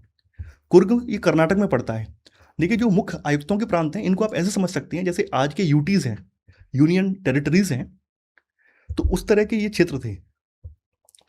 प्रत्येक प्रांत की सीटों को 3 प्रमुख समुदायों, मुस्लिम, सिख और सामान्य में मुस्लिम और सिख शामिल नहीं है, बाद बाकी हिंदू कास्टें शामिल हैं, तो इनमें उनकी जनसंख्या के अनुपात में बांटा जाना था। तो एक कैबिनेट मिशन योजना में संविधान सभा की सीटें और सीटों का कैसे निर्धारण होगा, उसकी रूपरेखा यहाँ पे पूरी बताई गई थी। संविधान सभा, देखिए, संविधान सभा में भले सार्वभौमिक वयस्क मताधिकार की बात कही गई थी, लेकिन आप लोग जानते हैं उस समय तक सभी व्यक्तियों को वोट डालने का अधिकार नहीं मिला था। बहुत कम ही लोग वोट डालने वाले थे, केवल उस समय की आबादी का 10% लोग ही वोट डालने वाले थे। और यहाँ पर संविधान सभा की अगर बात करें तो संविधान सभा पूरी तरह से सार्वभौमिक वयस्क मताधिकार के आधार प्रत्यक्ष रूप से चुनी हुई नहीं थी। यानी कहने का मतलब क्या था, उस समय जो भी, जैसे 1937 में जो चुनाव हुए थे 11 प्रांतों में, उन्हीं प्रांतों में 1940 में फिर से चुनाव कराए गए थे, और उन चुनाव में जो जो प्रतिनिधि चुने गए, जैसे मान लीजिए जो जो विधायक या सांसद चुने गए थे उस समय, उन विधायक या सांसदों ने फिर आगे जाकर संविधान सभा के जनप्रतिनिधियों का चुनाव किया। यानी एक तरह से यहाँ पे संविधान सभा के जो जनप्रतिनिधि थे वो इनडायरेक्ट वे में चुने गए थे। इसलिए संविधान सभा एक आंशिक रूप से निर्वाचित और आंशिक रूप से नामांकित निकाय थी। नामांकित का मतलब क्या है, जो देशी रियासतों को 93 सीटें जो दी गई थी, यहाँ पर आज़ादी थी कि आप वोटिंग कराओ या ना कराओ, ये राजाओं पर या शासकों पर छोड़ दिया था। जो देशी रियासतों को सीटें दी गई थी, उनसे कहा गया था अगर आपकी मर्जी हो तो आप वोटिंग करा लो, और आपकी मर्जी नहीं है तो अपना कोई कैंडिडेट, जनप्रतिनिधि आप संविधान सभा में भेज सकते हैं। तो यहाँ पे वही बात बताई गई है कि ब्रिटिश भारतीय प्रांतों के प्रतिनिधियों का चुनाव प्रांतीय विधानसभाओं के निर्वाचित सदस्यों द्वारा अप्रत्यक्ष रूप से किया गया था, जबकि देशी रियासतों के प्रतिनिधि नामित किए गए थे। यहाँ पर फिर से आप क्लियर कर लीजिए कि यहाँ पर जनता ने डायरेक्ट संविधान सभा के प्रतिनिधि नहीं चुने हैं। जनता ने क्या किया है, यहाँ पे 1946 में फिर से चुनाव कराए गए थे, यानी कि उन्हीं प्रांतों में फिर से चुनाव हुए थे जहाँ पर 1937 में चुनाव हुए थे। तो यहाँ पर जनता ने अपने जो भी स्थानीय जो भी विधायक वगैरह हैं उनका चुनाव किया है, और उन विधायकों ने फिर बाद में संविधान सभा के जो भी जनप्रतिनिधि हैं उनका चुनाव किया है। तो एक तरह से अप्रत्यक्ष रूप से चुनाव हुए थे, और देशी रियासतों ने प्रतिनिधि जो थे अपने भेजे थे, उन्हें चुनाव नहीं कराए थे बल्कि नॉमिनेट किए थे, नामित किए थे। देखिए, संविधान हेतु ब्रिटिश भारतीय प्रांतों को आवंटित जो 296 सीटें हैं, इन पर चुनाव जुलाई अगस्त 1940 में हुए थे, और इसमें कांग्रेस को 208 सीटें मिली, मुस्लिम लीग को 73 सीटें मिली, और 15 सीटें अन्य छोटे समूहों को प्राप्त हुई। जब ये चुनाव के रिजल्ट आ गए हैं, यहाँ पे कांग्रेस को वर्चस्व ज़्यादा मिला है। मुस्लिम लीग इस बात को लेकर फिर एकदम टेंशन में आ गई, उन्हें लगने लगा है कि भाई अब हमारी यहाँ दाल नहीं गलेगी। मुस्लिम लीग को लगने लगा है कि यहाँ पर कांग्रेस का प्रभुत्व रहेगा, हिंदुओं का प्रभुत्व रहेगा, हमारी यहाँ दाल नहीं गलेगी। मुस्लिम लीग जो थी यहीं से किनारा करना स्टार्ट कर देती है, यहीं से अपने आप को अलग अलग थलग करना स्टार्ट कर देती है। तो यहाँ पर क्या है, आपको पता ही होगा, 3 जून 1947 को माउंटबेटन योजना लागू की गई थी, जिसके तहत भारत का एक हिस्सा तोड़कर पाकिस्तान बनाने का सुझाव इसमें दिया गया था कि एक हिस्सा तोड़कर हम मुस्लिम लीग को दे देंगे। तो इस तरह से क्या था, मुस्लिम लीग सेपरेट हो गई, और सेपरेट हो जाने के बाद यहाँ पर जो संविधान सभा है उसमें सीटों की संख्या मात्र 299 रह गई, 299 कैंडिडेट केवल रह गए। तो यहाँ पे वही बात बताई गई है कि लेकिन विभाजन के बाद पाकिस्तान के अलग होने पर भारतीय संविधान सभा में 299 मेंबर, यानी कि भारतीय प्रांतों के 229 प्रतिनिधि और भारतीय रियासतों के 70 प्रतिनिधि रह गए। अब आप लोग कहेंगे 70 क्यों रह गए, देसी रियासतों के 93 प्रतिनिधि थे। तो यहाँ पर जो बाद बाकी 23 प्रतिनिधि जो थे वो पाकिस्तान के साथ चले गए थे, इसलिए यहाँ पे 70 रह गए। आप लोगों के माइंड में क्लियर हो गया होगा कि यहाँ पर जो सदस्य संख्या कम हुई, उस कम होने का रीजन ये था, ये 73 सीटें तो मुस्लिम लीग की थी, ये चले गए, 73 तो ये चले गए। उसके अलावा कुछ जो देसी रियासतें थी वो भी पाकिस्तान में चली गई थी। इस वजह से 93 जो देसी रियासतों की सीटें थी, 93 जो मेंबर देसी रियासतों से जो आने थे वो भी यहाँ पे कम हो गई थी। तो फाइनली मेंबर कितने रह गए, अब 299 मेंबर रह गए। मुस्लिम लीग के अलग हो जाने के बाद, विभाजन के बाद, संविधान सभा में टोटल मेंबर 299 रह गए थे। आप लोगों को ये तो पता ही होगा संविधान सभा की पहली बैठक कब हुई। तो संविधान सभा की जो पहली बैठक थी वो 9 दिसंबर 1946 को पहली बैठक हुई थी, और इस बैठक में कुल 207 कैंडिडेट ने हिस्सा लिया। हालांकि मुस्लिम लीग ने इस बैठक का बहिष्कार कर दिया। देखिए, मुस्लिम लीग ने जैसे ही जुलाई अगस्त के चुनाव के परिणाम आए हैं उसके बाद ही खुद को अलग अलग कर लिया था, और यहाँ पर जब पहली मीटिंग हुई थी 9 दिसंबर 1946 को, उसमें शामिल नहीं हुए थे। आपको पता ही है कि पहली बैठक में डॉक्टर सच्चिदानंद सिन्हा को सभा का अस्थायी अध्यक्ष चुना गया था। फिर 11 दिसंबर 1946 को डॉक्टर राजेंद्र प्रसाद को संविधान सभा का स्थायी अध्यक्ष चुना गया है। इसके अलावा बाद में HC मुखर्जी और BT कृष्णमाचारी, इनको उपाध्यक्ष के लिए चुना गया है। देखिए, ये मोस्ट इंपॉर्टेंट है, मोस्ट इंपॉर्टेंट, कई बार पूछा जाता है कि संविधान सभा के स्थायी अध्यक्ष कौन थे, डॉक्टर राजेंद्र प्रसाद थे। इसके अलावा संविधान सभा के उपाध्यक्ष कौन थे, HC मुखर्जी और BT कृष्णमाचारी थे। फिर इसके बाद 13 दिसंबर 1946 को जवाहरलाल नेहरू ने ऐतिहासिक उद्देश्य प्रस्ताव पेश किया, जिसमें संविधान के जो मूल आदर्श हैं इनकी रूपरेखा रखी गई थी। देखिए, उद्देश्य प्रस्ताव ही संविधान का बाद में जो है प्रस्तावना भी बना है, और इस उद्देश्य प्रस्ताव को 22 जनवरी 1947 को संविधान सभा ने सर्वसम्मति से स्वीकार किया है। ये भी काफ़ी ज़्यादा इंपॉर्टेंट है। कई बार पूछा जाता है कि संविधान सभा में उद्देश्य प्रस्ताव कब रखा गया था, तो ये रखा गया था 13 दिसंबर 1946 को, और कब पारित हुआ है, लगभग एक सवा महीने के बाद, यानी कि 22 जनवरी 1947 को ये पारित हुआ है। देखिए, संविधान सभा में बहुत सारी समितियां थी, जिनमें सबसे मुख्य समिति जो थी प्रारूप समिति थी, जिसको संविधान का आरंभिक ड्राफ्ट तैयार करना था। तो 29 अगस्त 1947 को प्रारूप समिति का गठन किया गया था, और इसके अध्यक्ष थे डॉक्टर BR अम्बेडकर। इनका काम क्या था, संविधान का जो फाइनल ड्राफ्ट है, अंतिम ड्राफ्ट है, वो तैयार करना था। देखिए, संविधान सभा ने संविधान निर्माण के लिए कितना समय लिया वो बताया गया है कि इस दौरान संविधान सभा के कुल 11 अधिवेशन या सत्र हुए, जिनकी अवधि कुल 165 दिन है। यानी कहने का मतलब यह कि यहाँ पर कुल 165 दिनों में इनके कुल 11 अधिवेशन या सत्र हुए हैं, जिसमें से 114 दिन संविधान का जो प्रारूप है, ड्राफ्ट है, उस पर विचार विमर्श हुआ है।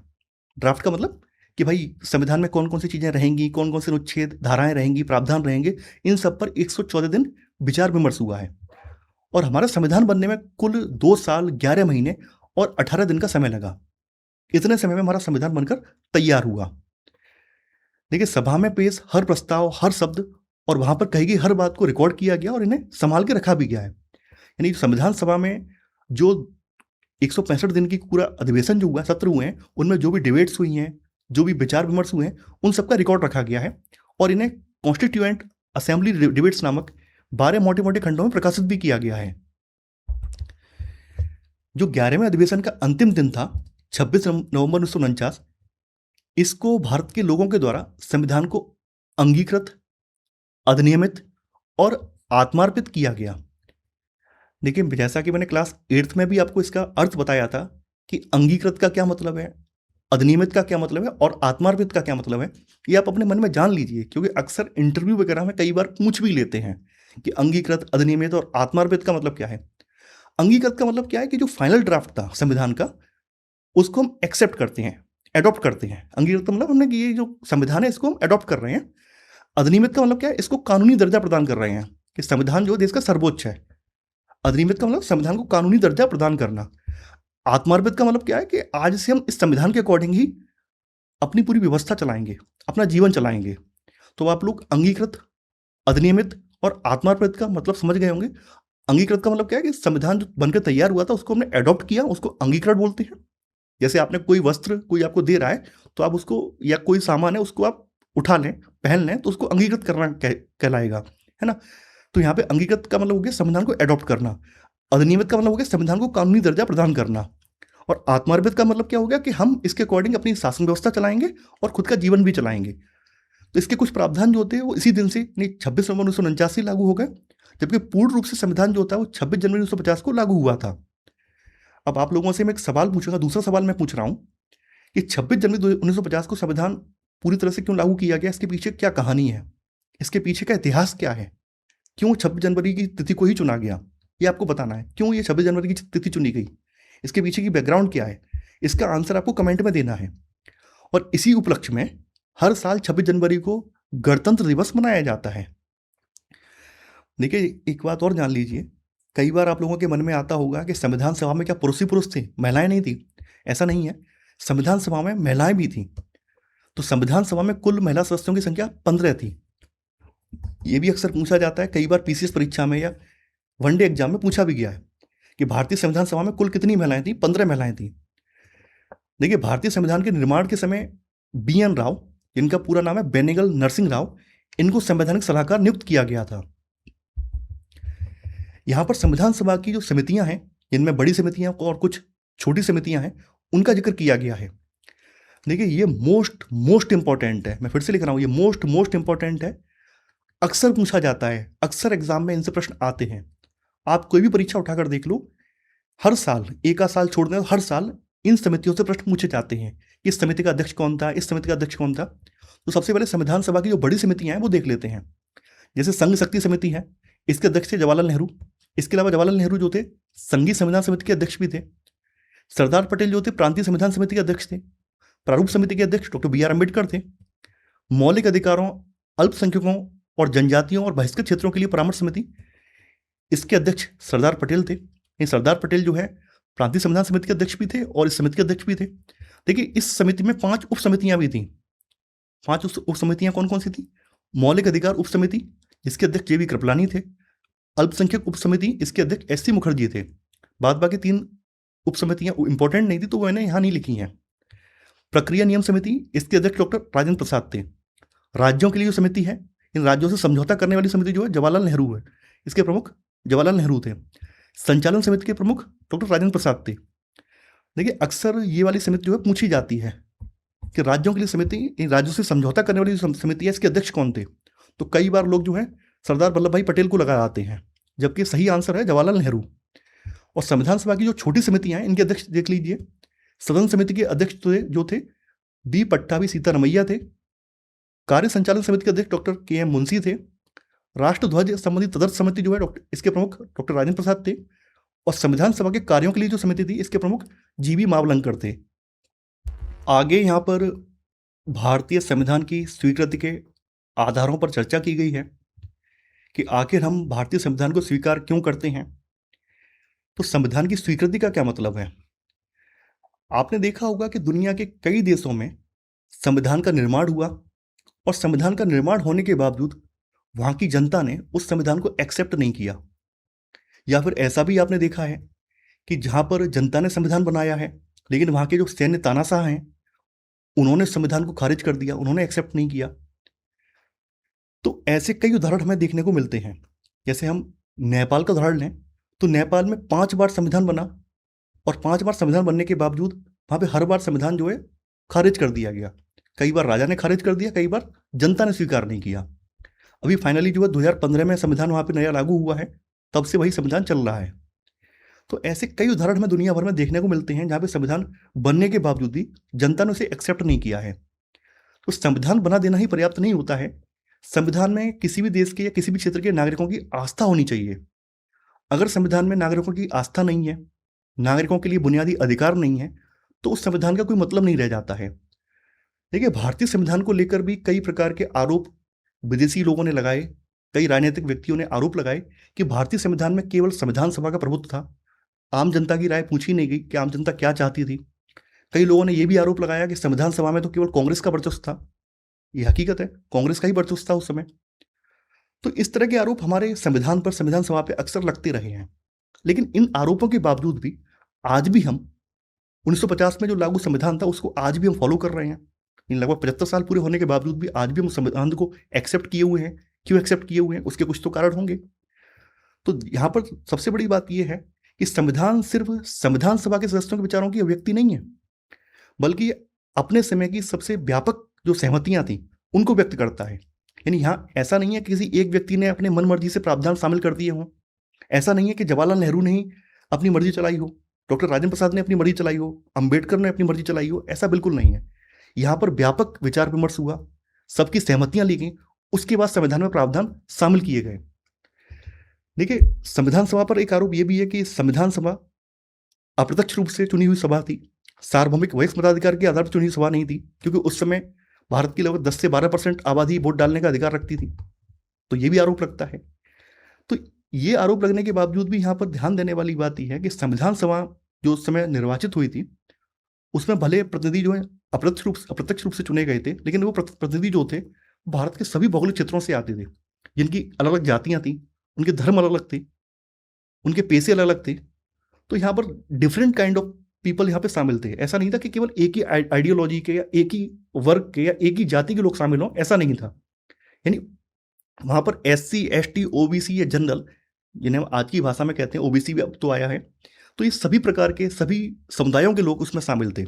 हर प्रकार की आइडियोलॉजी भी उसमें शामिल थी।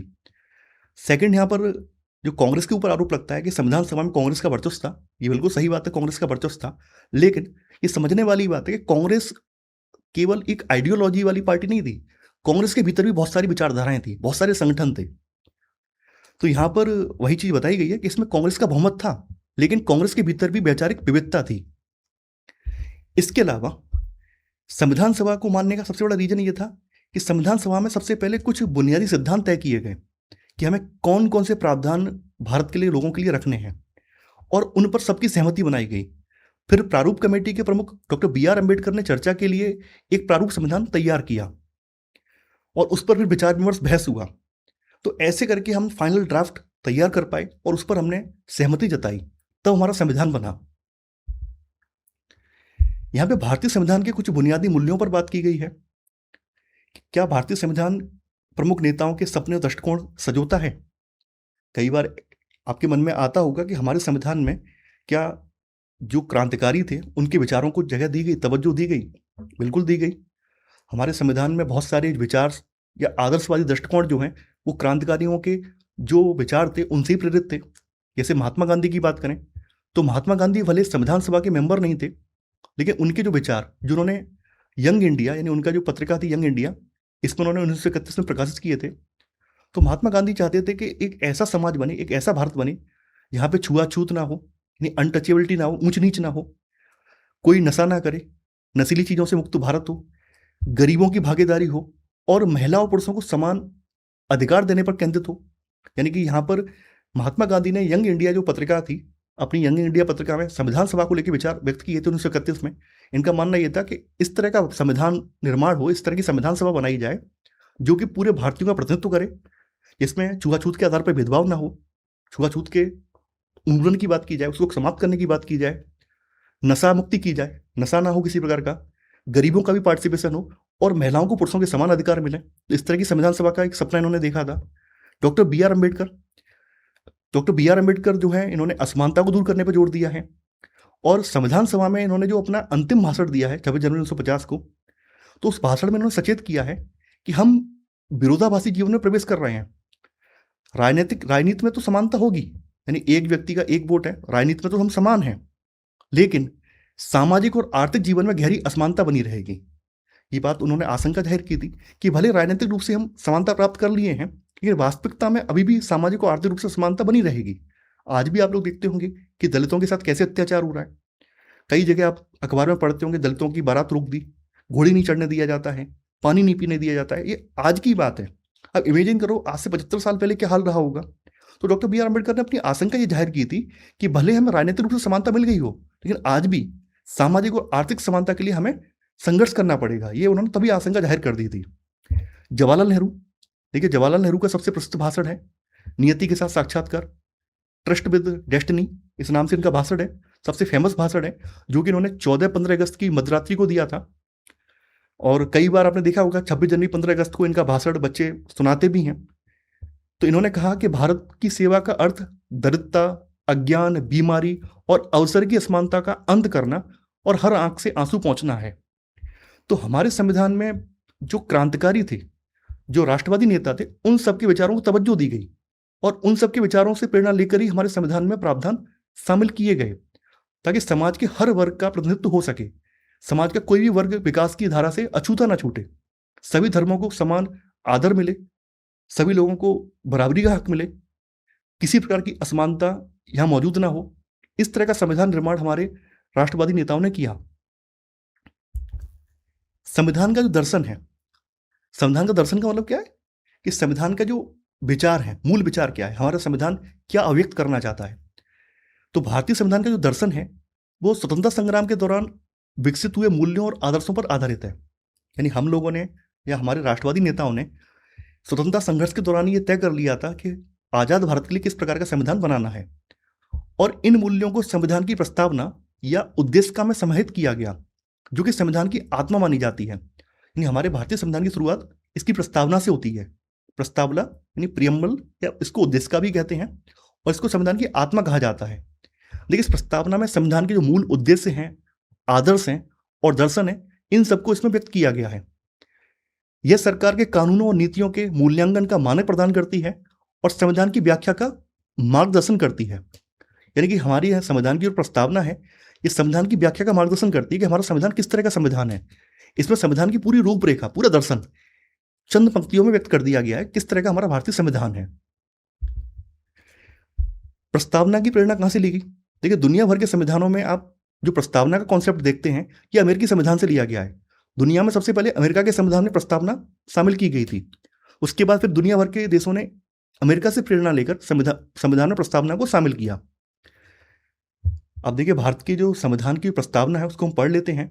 ये प्रस्तावना है, हम भारत के लोग भारत को एक संपूर्ण प्रभुत्व संपन्न, समाजवादी, पंथ निरपेक्ष, लोकतंत्रात्मक गणराज्य बनाने के लिए और उसके समस्त नागरिकों को सामाजिक, आर्थिक और राजनीतिक न्याय, विचार, अभिव्यक्ति, विश्वास, धर्म और उपासना की स्वतंत्रता, प्रतिष्ठा और अवसर की समता प्राप्त कराने के लिए तथा उन सब में व्यक्ति की गरिमा और राष्ट्र की एकता और अखंडता सुनिश्चित करने वाली बंधुता बढ़ाने के लिए दृढ़ संकल्पित होकर अपनी इस संविधान सभा में आज तारीख 26 नवंबर 1949 ईस्वी यानी मिति मार्गशीर्ष शुक्ला सप्तमी संवत 2006 विक्रमी को एतद द्वारा इस संविधान को अंगीकृत, अधिनियमित और आत्मार्पित करते हैं। देखिए, यहाँ पे संविधान में पहली यहाँ शुरुआत हुई है, हम भारत के लोग, यानी ये संविधान भारत के लोगों के लिए, भारत के लोगों ने बनाया है और भारत के लोगों के लिए। इस पर किसी विदेशी ताकत का हाथ नहीं है या विदेशी नियंत्रण में ये नहीं है। ये भारत के लोगों के लिए, भारत के लोगों ने बनाया और भारत के लोगों के लिए है। देखिए, संविधान में जो समाजवादी और जो पंथ निरपेक्ष शब्द हैं, ये 42वें संविधान संशोधन अधिनियम 1976 के द्वारा बाद में जोड़े गए थे। शुरुआत में ये इसमें नहीं थे। देखिए, ये इंपॉर्टेंट है, कई बार ये पूछा भी जाता है ये शब्द क्या कब ऐड हुए थे। अब यहाँ पर भारत के लोगों का मतलब बताया गया है। देखिए, यहाँ पर बताया गया भारत के संविधान का निर्माण और अधिनियमन भारत के लोगों ने अपने प्रतिनिधियों के माध्यम से किया है। इसे किसी राजा या भारी आदमी ने नहीं बनाया है। यानी हम भारत के लोग का मतलब ये है। यहाँ पे प्रभुत्व संपन्न का मतलब क्या है? प्रभुत्व संपन्न का मतलब क्या है कि लोग अपना डिसीजन खुद से ले सकते हैं, लोग अपना फैसला लेने के लिए स्वतंत्र हैं, कोई उनके ऊपर प्रेशर नहीं डालेगा, लोग स्वतंत्र रूप से निर्णय ले सकते हैं। तो लोगों को अपने से जुड़े हर मामले में फैसला करने का सर्वोच्च अधिकार है। कोई भी भारी शक्ति भारत की सरकार को आदेश नहीं दे सकती है। प्रभुत्व संपन्न का मतलब ये है। समाजवादी का मतलब क्या है? समाजवादी का मतलब क्या है? समाज में जो असमानता है उसको मिटाना। तो समाज में संपदा साम्य रूप से पैदा होती है और समाज में उसका बंटवारा समानता के साथ होना चाहिए। यानी जो समाज में संसाधनों का जो बंटवारा है वो समानता के साथ हो, ताकि जो वंचित लोग हैं उनको भी हक मिल सके, वंचित लोग भी समाज की मुख्य धारा में आ सके। यहाँ बताया भी गया कि सरकार जमीन और उद्योग धंधों की हकदारी से जुड़े कायदे कानून इस तरह बनाए कि सामाजिक आर्थिक असमानताएं कम हों, क्योंकि उस समय सामाजिक आर्थिक असमानताएं बहुत ज़्यादा थीं। तो यहाँ पर कुछ ऐसे प्रावधान भी रखे गए जिससे कि सामाजिक आर्थिक असमानताएं कम हों। पंथ निरपेक्ष का मतलब क्या है कि भारत का कोई आधिकारिक धर्म नहीं है। भारत एक धर्मनिरपेक्ष राज्य है, यानी भारत सभी धर्मों का सम्मान करता है, सभी को बढ़ावा देगा, और कोई भी यहाँ आधिकारिक धर्म नहीं है। यानी नागरिकों को किसी भी धर्म को मानने की पूरी स्वतंत्रता है, लेकिन कोई भी धर्म आधिकारिक नहीं है। सरकार सभी मान्यताओं और आचरणों को समाज में स्थान देती है। इसके बाद आ जाता है आपका लोकतंत्रात्मक। लोकतंत्र का मतलब क्या है? जनता के द्वारा, जनता के लिए और जनता के द्वारा शासन लोकतंत्र है। तो यहाँ जनता के द्वारा निर्वाचित प्रतिनिधि शासन चलाएंगे। इसके बाद गणराज्य का मतलब क्या है कि शासन का प्रमुख जो है लोगों के द्वारा चुना हुआ व्यक्ति होगा, ना कि राजा या रानी। यानी यहाँ पर जो शासन का प्रमुख होगा वो जनता के द्वारा चुना हुआ व्यक्ति होगा। इसके बाद फिर बात आती है यहाँ पर न्याय की बात आती है कि नागरिकों के साथ उनकी जाति, धर्म और लिंग के आधार पर भेदभाव नहीं किया जा सकता है। न्याय के बाद यहाँ पे बात आती है स्वतंत्रता की, कि नागरिक कैसे सोचें, किस तरह अपने विचारों को अभिव्यक्त करें, अपने विचारों पर किस तरह अमल करें, इस पर कोई पाबंदी नहीं है, उन्हें स्वतंत्रता दी गई है। समता का मतलब क्या है कि कानून के समक्ष सभी लोग बराबर हैं। यहाँ पर ऐसा नहीं है कि अमीरों को ज़्यादा स्वतंत्रता मिली हुई है, गरीबों को कम मिली हुई है, सब बराबर हैं। बंधुता का मतलब है भाईचारा, सभी के बीच में एक भाईचारा, एक परिवार वाली भावना बनी रहे। अब देखिए यहाँ पे प्रस्तावना से कुछ कुछ प्रश्न पूछे जाते हैं, वो मैं आपको बता दे रहा हूँ। जैसे प्रस्तावना से पूछा जाता है कि भारतीय संविधान की प्रस्तावना में कौन से 2 शब्द ऐड किए गए, वो तो पता ही है भाई, समाजवादी और पंथ निरपेक्ष। ये 42वां संविधान संशोधन अधिनियम के जरिए ऐड किए गए हैं, ये तो आप पढ़ चुके हैं अभी। इसके अलावा पूछा जाता है कि संविधान की प्रस्तावना में कितने प्रकार के न्याय की बात की गई है। यहाँ पे 3 प्रकार के न्याय की बात हुई है, ये ध्यान रखना है। 3 प्रकार के न्याय की बात हुई है। कौन कौन से हैं? सामाजिक, आर्थिक और राजनीतिक न्याय की बात हुई है। कितने प्रकार की स्वतंत्रता की बात की गई है? 5 प्रकार की स्वतंत्रता की बात की गई है। 5 प्रकार की स्वतंत्रता कौन कौन सी है? विचार, अभिव्यक्ति, विश्वास, धर्म और उपासना की स्वतंत्रता। यानी यहाँ पे 5 प्रकार की स्वतंत्रता की बात इसमें हुई है। और समता कितने प्रकार की? प्रतिष्ठा और अवसर की समता है। तो ये अक्सर पूछा जाता है, पीसीएस में अक्सर पूछा जाता है कि प्रस्तावना में कितने प्रकार का न्याय है। 3 प्रकार का न्याय है, सामाजिक, आर्थिक और राजनीतिक न्याय। कितने प्रकार की स्वतंत्रता का जिक्र किया गया है? 5 प्रकार की स्वतंत्रता का जिक्र किया गया है। विचार, अभिव्यक्ति, विश्वास, धर्म और उपासना की स्वतंत्रता है। समता कितने प्रकार की है? प्रतिष्ठा और अवसर की समता है। आपको ये रट लेना है, क्योंकि अक्सर ये पूछा जाता है और ये मोस्ट इंपॉर्टेंट है। इससे प्रश्न हर साल आते हैं, तो आपको ये तैयार करनी है। 2-4 बार पढ़ेंगे आपको अपने आप याद हो जाएगी, लेकिन ये इस तरह से आपको ये याद रखना है कि न्याय कितने न्याय हैं, स्वतंत्रता कितनी यहाँ दी गई हैं, और कितने समता के प्रावधान हैं, वो आपको याद रखने हैं। संस्थाओं का स्वरूप और संविधान संशोधन के बारे में बात की गई है। देखिए, जैसा कि आप लोग जानते हैं कि संविधान मूल्यों और दर्शन को संस्थागत रूप देने का प्रयास है। यह एक बहुत ही लंबा और विस्तृत दस्तावेज है, इसलिए समय समय पर इसे नया रूप देने की आवश्यकता होती है। हमारे संविधान निर्माताओं ने संविधान को जड़ या फिर अपरिवर्तनीय दस्तावेज नहीं माना है, बल्कि इन्होंने इसे एक जीवंत दस्तावेज माना है। यानी कि संविधान जो है समय की बदलती हुई मांग के अकॉर्डिंग, जनता की परिस्थितियों के अकॉर्डिंग, इसमें बदलाव के प्रावधान संविधान में शामिल किए गए हैं। तो समय और समाज के बदलावों के अनुरूप देश की जो सर्वोच्च विधायी संस्था है, यानी संसद जो है, ये संविधान में बदलाव कर सकती है, और इन बदलावों को संविधान संशोधन कहा जाता है। हालांकि संसद की जो संविधान संशोधन करने की जो शक्ति है वो असीमित नहीं है। यहाँ पर संविधान में ही मौलिक अधिकार भी दिए गए हैं, कुछ ऐसे प्रावधान भी दिए गए हैं जो कि संसद की बदलाव करने की जो शक्ति है उसको भी सीमांकित करते हैं, उसके आगे लक्ष्मण रेखा खींचते हैं। तो यहाँ पे वही बात बोली गई है कि साथ ही संविधान नागरिकों को कुछ स्पष्ट अधिकार देकर सरकार के लिए लक्ष्मण रेखा भी खींचता है। यानी यहाँ पे संविधान संशोधन का मतलब ये नहीं है कोई भी सरकार अगर बहुमत में आ जाए तो अपनी मनमर्जी से पूरा संविधान बदल डाले, ऐसा नहीं है। यहाँ पर संसद की भी एक लक्ष्मण रेखा है और उसको उसी दायरे में रहकर काम करना होता है। देखिए, आगे यहाँ पर आपके अध्याय में कुछ क्रांतिकारियों के यहाँ नाम दिए गए हैं। इसमें राष्ट्रवादी नेता हैं, संविधान सभा में शामिल कुछ सदस्य हैं जिनके बारे में चर्चा की गई है। जैसे वल्लभ भाई झावरभाई पटेल के बारे में बताया गया है। इनका जन्म गुजरात में हुआ था और ये अंतरिम सरकार में गृह, सूचना और प्रसारण मंत्री थे। ये पेशे से वकील थे और बारदोली किसान सत्याग्रह के प्रमुख नेता भी थे। देखिए, जैसा कि आप लोग जानते हैं कि भारतीय रियासतों के विलय में इनकी अहम भूमिका रही है और देश के पहले ये उप प्रधानमंत्री भी बने हैं। सरोजिनी नायडू, इनका जन्म आंध्र प्रदेश में हुआ था। ये कवयित्री, लेखिका और राजनीतिक कार्यकर्ता थी। कांग्रेस की ये अग्रणी महिला नेता थी। ये बाद में यूपी की राज्यपाल बनी हैं। टी कृष्णाचारी की बात करें, इनका जन्म तमिलनाडु में हुआ था। ये प्रारूप कमेटी के सदस्य थे, उद्यमी और कांग्रेसी नेता थे। केंद्रीय मंत्रिमंडल में वित्त मंत्री बने हैं बाद में, ये यानी केंद्रीय मंत्रिमंडल में वित्त मंत्री बने हैं। डॉक्टर राजेंद्र प्रसाद की बात करें, इनका जन्म बिहार में हुआ था।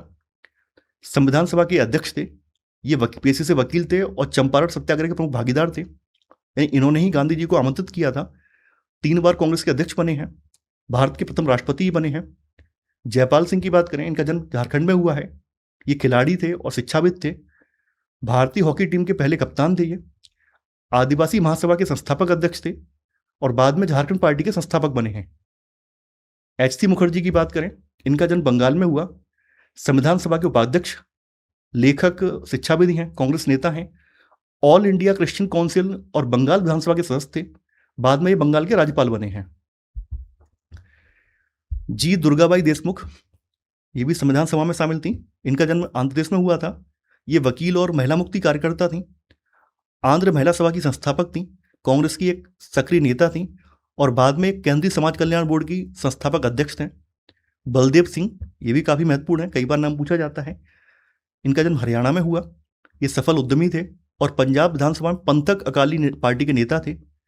संविधान सभा में कांग्रेस के द्वारा मनोनीत हुए और बाद में ये केंद्रीय मंत्रिमंडल में रक्षा मंत्री बने। के.एम. मुंशी, इनका पूरा नाम कन्हैयालाल माणिकलाल मुंशी है। इनका जन्म गुजरात में हुआ। पेशे से वकील, इतिहासकार, भाषाविद थे। कांग्रेसी नेता थे, गांधीवादी विचारों के समर्थक थे। बाद में केंद्रीय मंत्रिमंडल में मंत्री बने हैं और स्वतंत्र पार्टी के संस्थापक भी हैं। श्यामा प्रसाद मुखर्जी की बात करें, जन्म पश्चिम बंगाल में हुआ। अंतरिम सरकार में उद्योग और आपूर्ति मंत्री थे। शिक्षाविद और वकील थे। हिंदू महासभा में सक्रिय थे और बाद में भारतीय जनसंघ के संस्थापक हैं। इन्होंने भारतीय जनसंघ, जिसको आज भाजपा कहा जाता है, इसकी जो पूर्ववर्ती पार्टी थी भारतीय जनसंघ, उसके संस्थापक श्यामा प्रसाद मुखर्जी थे। जवाहरलाल नेहरू के बारे में आप लोग जानते ही होंगे। जन्म इनका उत्तर प्रदेश में हुआ है। अंतरिम सरकार के प्रधानमंत्री हैं। वकील और कांग्रेस के नेता हैं। समाजवाद, लोकतंत्र और साम्राज्य विरोध के पक्षधर हैं और भारत के पहले प्रधानमंत्री भी बने हैं ये। सोमनाथ लाहिड़ी, इनका जन्म पश्चिम बंगाल में हुआ था। ये पेशे से लेखक और संपादक थे। भारतीय कम्युनिस्ट पार्टी के नेता थे और बाद में पश्चिम बंगाल विधानसभा में सदस्य बने हैं। इसके अलावा अबुल कलाम आजाद की बात करें, इनका जन्म सऊदी अरेबिया में हुआ था। ये शिक्षाविद, लेखक और धर्मशास्त्रों के ज्ञाता, अरबी के विद्वान थे। ये कांग्रेसी नेता थे। इन्होंने राष्ट्रीय आंदोलन में अग्रणी भूमिका निभाई थी और इन्होंने जो मुस्लिम अलगाववाद है, यानी अलग राष्ट्र की डिमांड थी मुस्लिम लीग की, उसका विरोध किया है। ये पहले केंद्रीय मंत्रिमंडल में शिक्षा मंत्री बने हैं। B.R. अम्बेडकर के बारे में बताया गया है कि इनका जन्म मध्य प्रदेश में हुआ था। प्रारूप कमेटी के अध्यक्ष थे। सामाजिक क्रांतिकारी, चिंतक, जातिगत बंटवारे और भेदभाव के खिलाफ अग्रणी आंदोलनकारी रहे हैं। स्वतंत्र भारत की पहली सरकार में कानून मंत्री बने हैं। रिपब्लिकन पार्टी ऑफ इंडिया के संस्थापक रहे हैं। देखिए, मैंने यहाँ पर ये सब महापुरुष क्यों बताए, इनके बारे में क्यों बताया, क्योंकि इनके बारे में अक्सर पूछ लिया जाता है। यहाँ से प्रश्न आते हैं। अगर आप सरसरी नज़र से इनके द्वारा जो पार्टी स्थापित की गई या यहाँ पर ये जैसे बाद में कौन बना है, क्या इन्हें पद मिला है, अगर आप 1-2 बार इसको पढ़ लेंगे, याद कर लेंगे, तो आपको आसानी होगी, क्योंकि अक्सर एग्जाम में पूछ लिया जाता है। तो इसी के साथ हमारा ये अध्याय समाप्त हो जाता है। देखिए, जैसा कि मैं आपसे हर वीडियो में कहता हूँ कि अब आपको नोट्स बनाने की आवश्यकता नहीं है। आप लोग हमारे टेलीग्राम चैनल से जुड़कर वहाँ से नोट्स को परचेज कर सकते हैं, जिसमें कि नोट्स के साथ साथ आपको अभ्यास प्रश्नों की सीरीज भी देखने को मिलेगी। तो आप लोग नोट्स ना बनाएं, आप लोग नोट्स को परचेज करें, जिससे कि आपके समय की बचत होगी और कम समय में आप ज़्यादा चीज़ों को तैयार कर सकेंगे। तो आशा करता हूँ कि आपको ये सीरीज पसंद आ रही होगी। आज के लिए उतना ही। Thanks for watching. जय हिंद।